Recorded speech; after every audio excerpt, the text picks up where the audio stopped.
Hey, what's the deal, Phil? How y'all doing today? Welcome back for another episode of Conversations with Carrie Lea.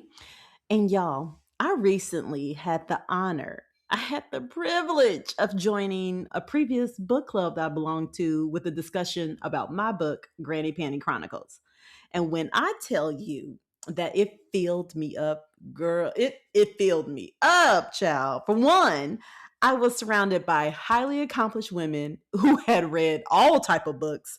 And I was so blessed and I really very humbled that they would want to talk to me about my book and the fact that they had good things to say about it. Listen, if you've done anything creative or if you've put anything out there in the world on faith, you're like, sometimes on pins and needles because some people may not get what you're trying to do or they may not like it. And I think when you do anything like this, you have to one have an audience of one, and that's for the Lord. But then two, you have to be okay with like it's not for everybody. And I'll often pray with my book, like if one person is touched, if one person's like, Carrie, that was for me, that's enough. And I was just really blessed that they were just like, oh my gosh, it was good.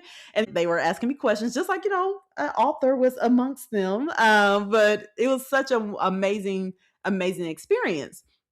But as they were asking me questions, one, she was just like, Carrie, you've had a lot of dates. And my first reaction, to be honest, y'all, was like, did I? And then it dawned on me, yeah, girl, you had enough to write a whole book about it.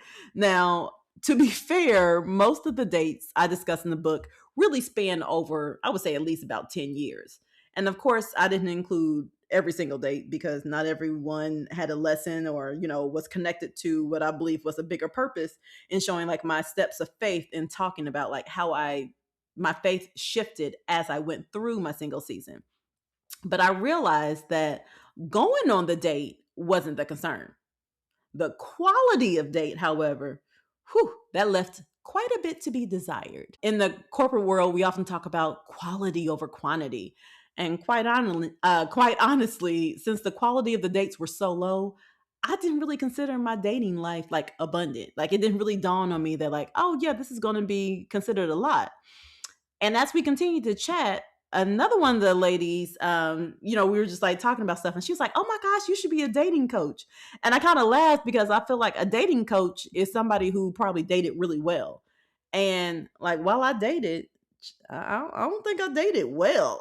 You know what I'm saying? Like I did share that I consider myself a singles expert. So I feel like I did single season well. Like I was purposeful. I went through all my seasons of up and down, discouragement, doubt, annoyed, enjoying it, joy, peace, all the things. But I was like, I know how to be single. But I was like, do I really know how to date? But then I was sharing with them some like tips and tricks, and I was like, "Oh, you know what? Let me impart a little wisdom for those in the early stage of the dating process, because listen, I went on quite a few dates. So let's dive right in, shall we?" So, dating trick number one really refers to how you get on a date. I was asked, like, how did you go on all these dates? And my answer is go places alone. Yeah, it's really that simple. Go somewhere by yourself. Take yourself out on dates or venture out by yourself, and you'll probably be like 10 times more likely to meet someone because somebody will probably want to come up and talk to you versus you going out with a group of girlfriends or another person. Believe it or not, it can be a little intimidating or just a little harder for a guy to like work up the confidence to come and say something to you. Now, I've shared this before, I think in one of my earlier podcasts, that when I first moved to a new city, even though I was actually in a relationship at that time, this was, young tender Carrie, my goal was to learn the city on my own. I went to restaurants, shopping centers, hiking. I mean, I just explored. I love like walking and exploring a new area. And my intention, to be honest, wasn't always to meet someone. I just wanted to do something with my time. Like I'm good at staying home sometimes, but I didn't want to do that every day. And I just wanted to get out there and meeting someone would kind of just happen. Now, not every single time, but it did happen kind of often because I really think that when a guy sees a woman sitting by herself there's less intimidation or risk of embarrassment or rejection. So he's most likely to shoot his shot. Now, keep in mind, when I was sitting there, I wasn't often with a scowl on my face or something. Like I didn't even take a book with me sometimes. It just depends. Sometimes I was just hungry. Case in point, I went out to brunch one day after a run, and I was in my workout gear, no makeup, and I'm pretty sure my braids were looking pretty raggedy at the time. And I was seated at a breakfast bar, minding my own business, and y'all was smashing on pancakes and eggs. Like I was hungry. Anyway, a guy who was seated at the opposite end, and he was like having this like rambunctious conversation with his people. He just like, slowly made his way on over to me and struck up a conversation. Now, while he was nice, I wasn't interested.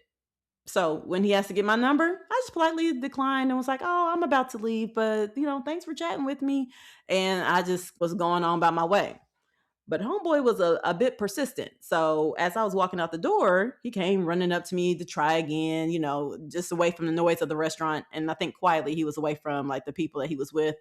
And he asked me again. And this time I was like, cool. But I had no expectations whatsoever that he was going to contact me. And I think this is the dating tip number 2 that I really want you to get down in you. Every connection is not a future connection. Listen, just like this guy and many before him, they take your number, you have this moment. Not all of them are going to reach out. Now, that guy did, but believe me, I wish he hadn't. Turns out that he was still legally married. So, yeah, no, thank you. But I actually had a girlfriend tell me this back in the day. And she was like, yeah, some guys are just in it for a fun time. They just like the pursuit. They like the flirtiness. And this really came to life back in my BC days. That's my before Christ days. When I was out at a club or a bar and, the music, drinks, all the atmosphere, you would meet someone, do some heavy flirting, give your number out. But over the next few days, once that liquid courage wore off, or maybe reality hit, sometimes both, I would never hear from the guy. And I don't care if maybe we was like kicking it all night, his friends, my friends, and we were just having a good time. It was fun, blah, blah, blah. Yeah, no, it was just like you would never hear from the guy. And I realize now that that disappearance was really God's protection. But I also learned that just because we connect doesn't mean it's meant to be something long term. So every connection is not a future connection. And that thinking is really a perfect lead in for dating tip number 3. Don't turn every guy you meet into your future husband. Now, some of you are saying, like, yeah, why would I do that? Wow. Yes, some of us are also shifting our eyes and looking away because we're like, yeah, done that, did it a lot. I need to work on that. And that was me. I'm going to be straight up. During my thirsty phase, as I like to call it, I was out here, y'all. If I met a cute guy, every guy was like, I can see us doing this or, having fun and blah, blah, blah. I was already starting to daydream. And don't let me have seen this cute man at church. Child, then I was over here really like, okay, then he must be. And this, like, just making all kind of assumptions. Ain't talked to the man, have not gone out, ain't invested no fruit, ain't had nobody speak to the man, none of that. And I'm over here imagining like, oh my gosh. But let me say, this careless way of thinking will jack you up in the dating scene, okay? You have to take it one conversation, one text, one date at a time because concocting these whole scenarios in your head will have you taking actions or putting weight into something that really ain't that deep. And this is where I say you got to take every thought captive because if you don't, you will be completely fooled and also maybe you make a fool of yourself. And I think the kids call it love bombing when you get into somebody really quick. No, back up a second. And if you're doing all the other things, you're praying about it and you taking him before the Lord, you don't allow yourself to get attached until you got a ring on your finger and you go down that aisle, to be quite frankly. Because if it's not God, I don't want it. It was very simple. But again, you have to really take your time and slow down. Like, okay, let me get to know this man first, and then I'll determine if there's really any potential or future here. Now, to keep you in check with that, dating tip number 4 is really all about practicality. Don't save the person's number in your phone until at least you've gone on 3 solid dates. Now, you might be thinking, 3 solid dates is not a big deal.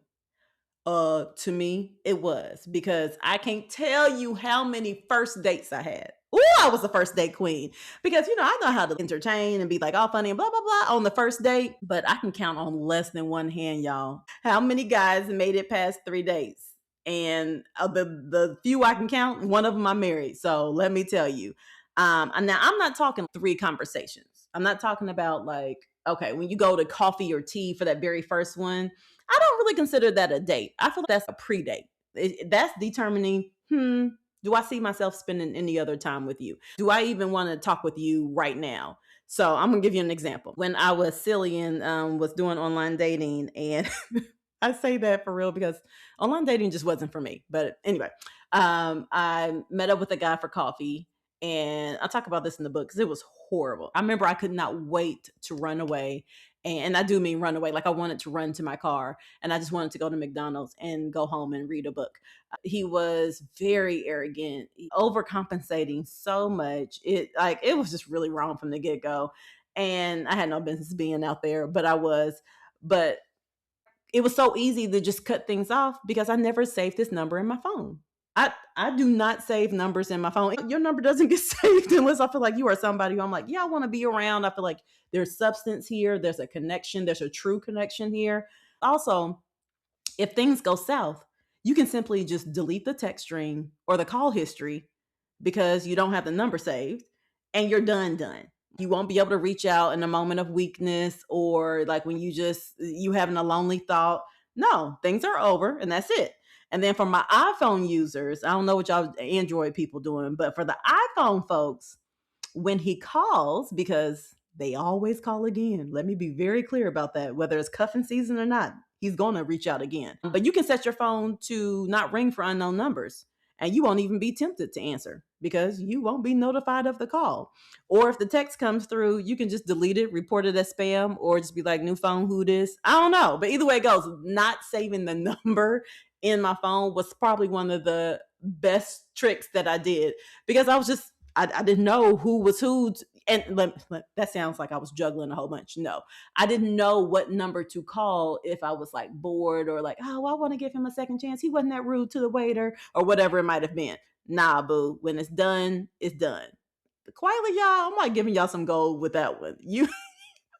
You won't be making any wrong calls for cuffing season under my watch. Not on my watch. Okay, sorry. If you know on that one. Okay, now coming in hot with dating tip number 5. Now this one, ooh, I debated on including this because this gonna make some of y'all mad, and this definitely gonna make the fellas mad. But I'm gonna go ahead and say it. Dating tip number 5: if y'all go out on a first date and he doesn't pay, don't go on the second date. Ooh, ooh. Yep, I said it. I'm not talking like I said, the coffee or tea dates, those are the pre-dates. Those are just like I got to get to know you. You having the little polite conversations. That ain't nothing deep. That because that way you committing maybe an hour of your time. I'm talking about when you go on like to a dinner or an activity and when that bill comes, he's like, "Oh, do you want to put your credit card on it?" Or he's like, "Oh, you want to split the bill?" Excuse me, say what now? Now, contrary to what this sounds like, it's not about the money, y'all. It's more about the effort. Depending on his age, because financial situation can vary, but it may indicate the level of effort may indicate his future partner potential. I don't know many 20 somethings that can afford to be taking somebody out on a date every week or every 2 weeks and $150 depending on where you go. That's really expensive. That is like an car insurance payment or something. I understand that. Dating is expensive, especially if you live in like more metropolitan areas. I get it. But when a man wants to take you out, he'll budget or he'll sacrifice or do whatever's necessary to take you out. He'll get creative. That's a good man, Savannah. He's going to get creative. And a man that you are interested in being in a relationship with, he needs to demonstrate the ability to sacrifice.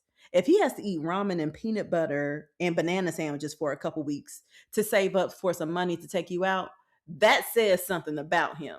Or if he doesn't have an abundance of funds and he's willing to use what he has in a smart way to take you out, he's also showing you that you're a priority.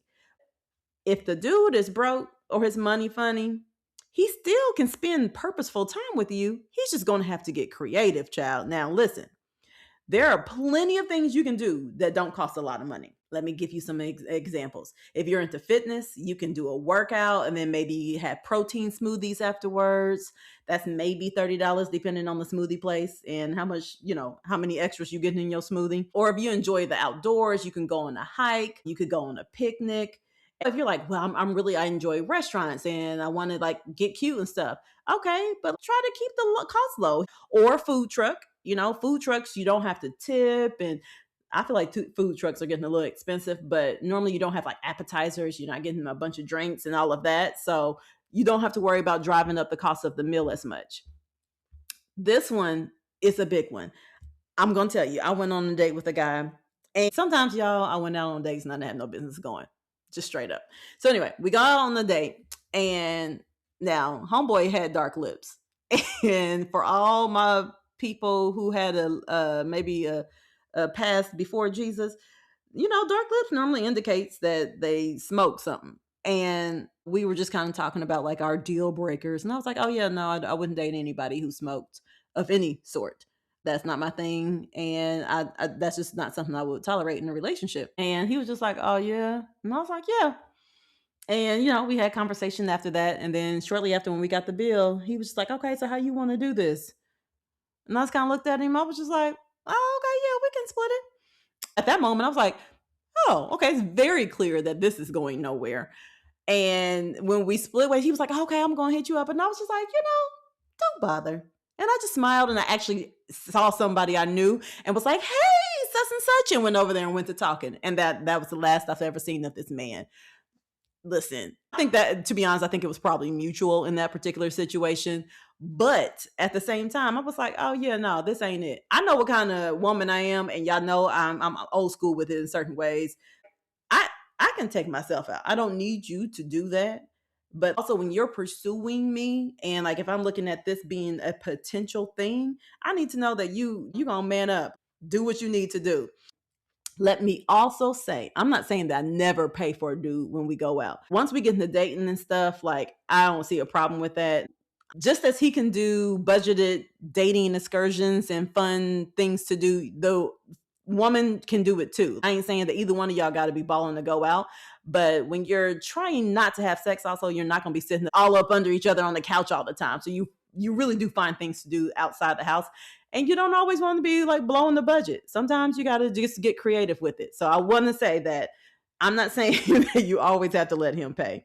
But if he ain't willing to do it on the first date, I'm telling you now, go on about your business and find you somebody else. You will thank me later, sis. I promise. Okay, so let's do a quick recap. Number 1, go places alone. I promise you, even if you sit at a table or you sit at a bar, somebody's going to approach you sooner or later. Now, don't be sitting there reading or just on your phone. Like, just sit there and people watch. I guarantee you, something's going to happen. It may not always be quality. So just be ready for that. Tip number 2, remember that every connection is not a future connection. Don't be around here imagining all these wonderful things. Just like I said in dating tip number 3, don't turn every guy you meet into your future husband. Take that thought captive, sis, and don't let them scenarios be building in your head. Nope, just take it one date at a time. And of course, number 4, dating tip number 4, don't save the person's number in your phone until you are past date number 3. Okay? Trust me on that one. And number 5, coming in hot. If he don't pay for that first date, sis, don't go on the second date. Believe me. All right, y'all. Hope you enjoyed these dating tricks and tips. Now, hopefully you're going to go back to my previous episode and remember what I said about praying about some of this stuff. Listen, having some fun, but also I'm being for real. So if this episode resonated with you, you'll love my book, Granny Panty Chronicles. It's so full of these kind of fun stories, messy, hopeful, and all about faith in real life. Make sure you grab your copy at carrielea.com or on Amazon. That's CarrieLea.com or on Amazon. Until next time, y'all.